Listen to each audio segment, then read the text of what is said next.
first of all, I just want to say just quickly, Hakar Satov, I want to express Hakar Satov to Rabbi Smith for all that he does for this community and other communities around us, as bringing Torah to us. So Shkayach to you. And also, I want to just give also a Hakar Satov to all the staunch supporters of the Kol Boker, all those who are staunchly supporting the Kol Boker, and also staunchly supporting the Miami Beach Community Kollel, which we are standing in right now. So Shkayach to everyone. The Gemara, I would just Perek Shlishi in Brachos begins with the first mission. We're discussing issues of people that are exempt from saying Kriya Shema. So we begin with Misha. The Mishnah begins Misha Meisel Lafonav. We deal with an Onain who has the responsibility to bury one of his Krovim. So he's pater from the Kriya Shema and other mitzvahs. The Mishnah goes through that, goes through the Nosei Mita, the Chalofim, their backups. Those are coming back from the basic Voros. Even those standing in the Shura to greet the Abela, they're all exempt from the Kriya Shema and or other mitzvahs. The Gemara continues forward with a couple of challenges to see who else might be included. First, the challenge to a brisa, they include the Shomrim also, to a discussion there. The Gemara continues challenging, and this is where I want to begin, with we've come to the point where the Gemara says Meso Mishomra in, that we know that the Mesa, the Onain, and it is included in being exempt from Kriya Shema and the Shomrim. But the Gemara asks, based on the brisa, someone who walks in the basic faros is not. The reason the Gemara asks is a challenge from a brisa. We have a brisa that the Tanya lo yahalet adam basic faros tefillin barosh v'sefer Torah b'izroa b'kori. So the brisa that if someone walks in the basic faros with tefillin on the rosh, and the Mefarshim say specific tefillin rosh, not necessarily yad because that would be covered, the rosh is more visible, or a sefer Torah in his hand v'korei, the specific korei, meaning that he's learning from the Torah or Kriya Shema. And Tosfos points out that even Baal Peh, even without the sefer Torah, not even from the cloud, but as long as it's there doing it, he cannot do it within in the basic faros. And why? What happens if he does? If he does, over mishum lo'eg l'rosh. He's over the principle of mocking a pauper, mocking a poor person. By mocking a poor person, you're mocking his oseo, the one who made him. So that's what the Gemara tells us. So the Gemara quickly deals with this problem, with this issue by saying no. The difference Hassam in the Brisa, we're dealing with Arba Amos, the Arba Amos of the mace. Within the Arba Amos, yes, it's also to do to perform the mitzvahs, to say Kriya Shema, but outside the Arba Amos is not. But Hacha, meaning our Mishnah, we're dealing. The 4 Amos is not necessarily the limitation. Even outside the Arba Amos, the Onain, etc., is not chayav for Kriya Shema, etc. It's interesting you see the Dalet Amos that the mace is tofes. It says mace tofes Dalet Amos. We understand Dalet Amos is someone's rishus in the above ground. On Shabbos you can walk in the rishus arabim in 4 Amos. We understand that, but even a mace, as tofes, interesting to see. Even a mace below the ground has also his own rishus of Dalet Amos. Anyway, so the point here, the Log LaRoche. What's this whole Log LaRoche all about? Log LaRoche is the idea of mocking a pauper. It's a pasuk of Mishlei. Shlomo Melech wrote it there. I'm sure having this in mind too. The Log LaRoche, that making fun of a pauper of a poor person is making fun of the Creator. What's this all about? Why if you make fun of a poor person, you're making fun of Hashem? So a couple of Mefarshim I looked at Mishlei. So David said that if you're mocking a poor person, you're saying that it's his response, it's his lack of intelligence, lack of abilities that's making him poor, making him unable to raise himself from his poverty. You're ignoring the fact that Hashem said that he was made by somebody. Hashem said that was his decree, that was Hashem. So by bothering him, you're ignoring Hashem. It's a chil Hashem, the cherif oseo. That's one pshat. Another pshat I saw also at the Rambam is that if you mock or you criticize or some finished product, some item. For instance, if I took this stender here and I said this stender is terrible, it's off balance, it's poorly put together, so on and so forth, and throw it away, I'm really criticizing, I'm really displaying my anger towards the carpenter who made this, toward the person who made it. So it's not, the anger is not really towards the object or towards the creation, it's to the one who made it. That's what Shlomo Melech had in mind over there. How did this get over here to our Gemara here? Our Gemara, we're not dealing with ani here, we're dealing with mace. So we have the concept is understand that the ani chashav kameis, mace chashav ani, we can see is what we're seeing here. But how did the ani come here? How is the Brisa and our Gemara bringing it here to us to show us that you can't do that with Dalet Amos or mace? And Rashi helps us understand. He says, "En chadal min a mace." No one is poorer than a mace. You know. So what do you mean? No one is dal. No one is lower. No one is more empty. No one is more has nothing than a mace.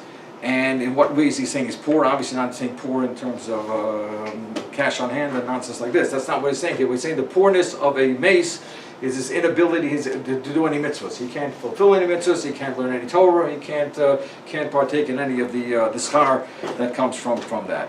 In that case, he's very, very poor. Nothing can be poorer than that. So saying that, understand that's what the Log Larosh. That's what it's all about here. Also, just a quick thing, just shows the sensitivity of the Torah. The Torah makes a point here about saying, making fun or mocking a dead person who cannot do mitzvahs. Al-Chas Kam Kol Shekain is people who are alive and well. They can't flaunt.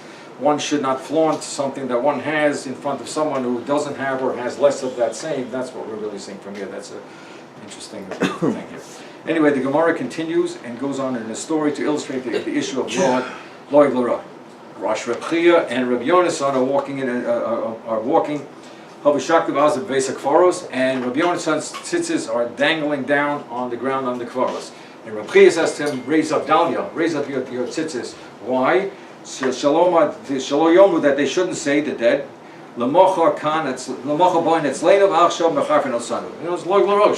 That the dead shouldn't say these people will be here, they'll be joining us at some point, and now they're laughing at us, they're mocking us, they have their tzitzis, they're able to do tzitzis, and we cannot do that. So that's another, the Gemara brings an example. Why tzitzis? Maybe tzitzis represents target mitzvahs, tzitzis is more visible, maybe that's why, one of the reasons why that's the story that the Gemara brought down here. So we see the issue of Log Rosh. Tosfos reacts to this, asks Tema. The Tema, it's going to be a good question. Tema.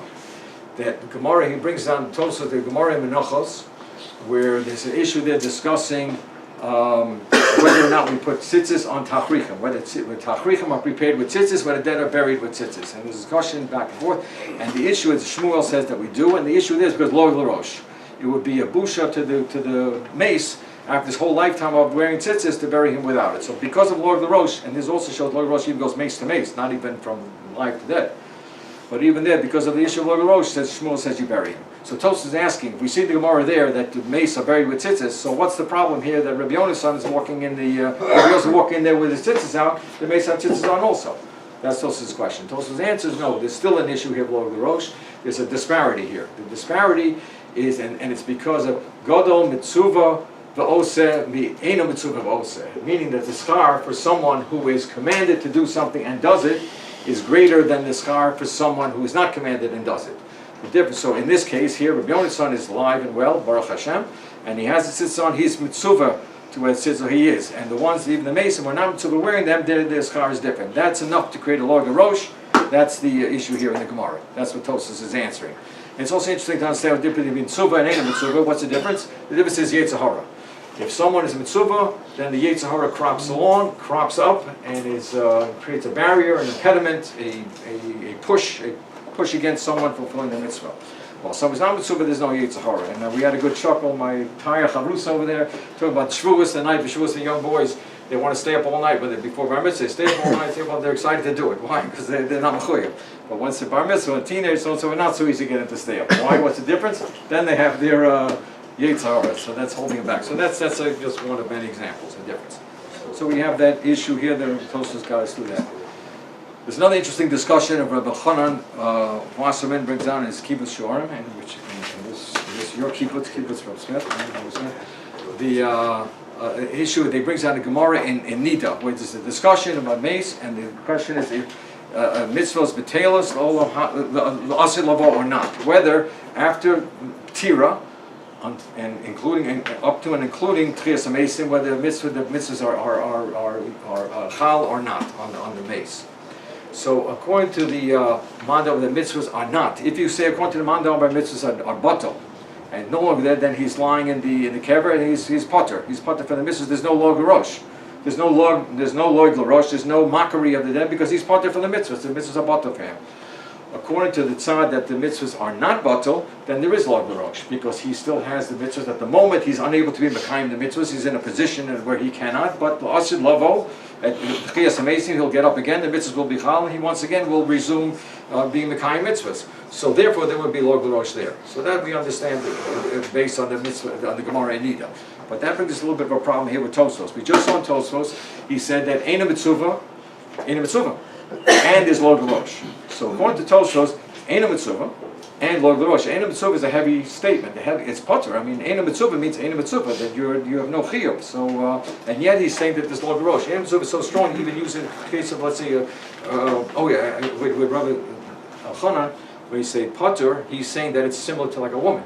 You can wear your tzitzis in front of a woman, you can wear your tzitzis in front of your wife, it's no problem. There's no concept of log l'rosh because she's potter. There's no mitzvah that's hal on her whatsoever, so he equates it to the mace.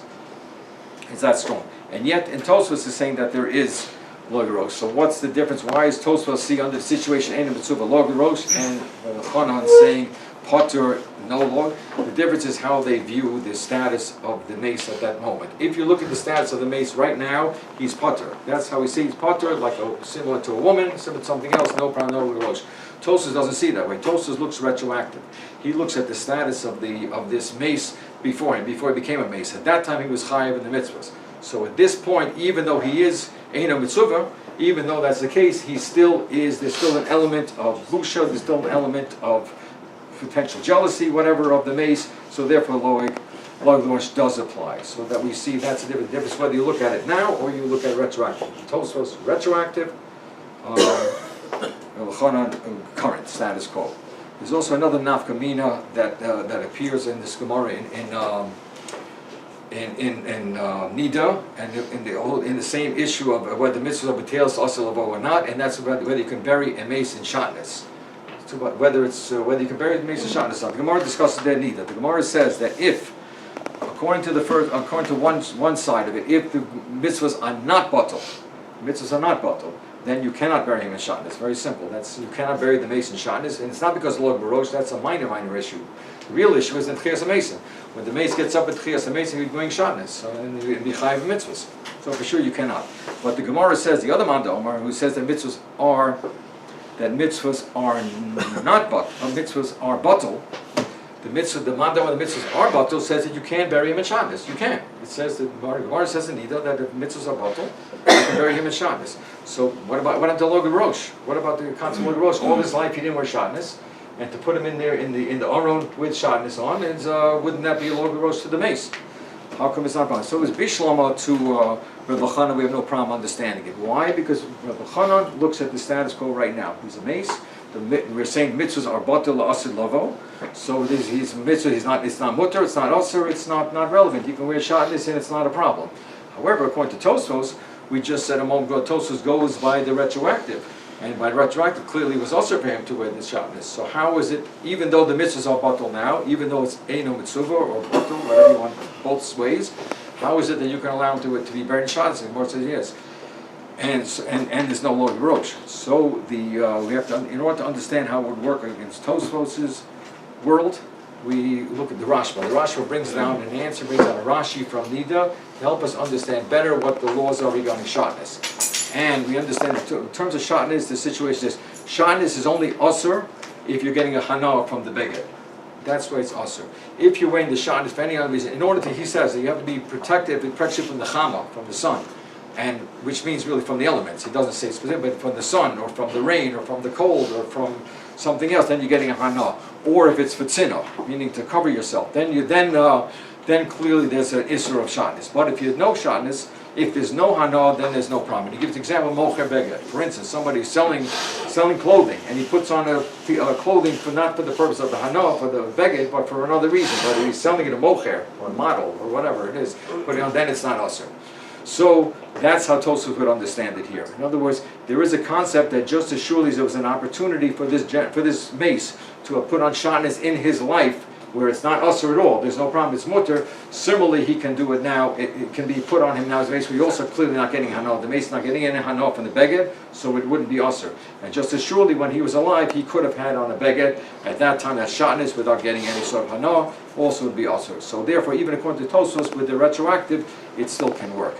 That you bury him in shatnez, no log l'rosh. Charles.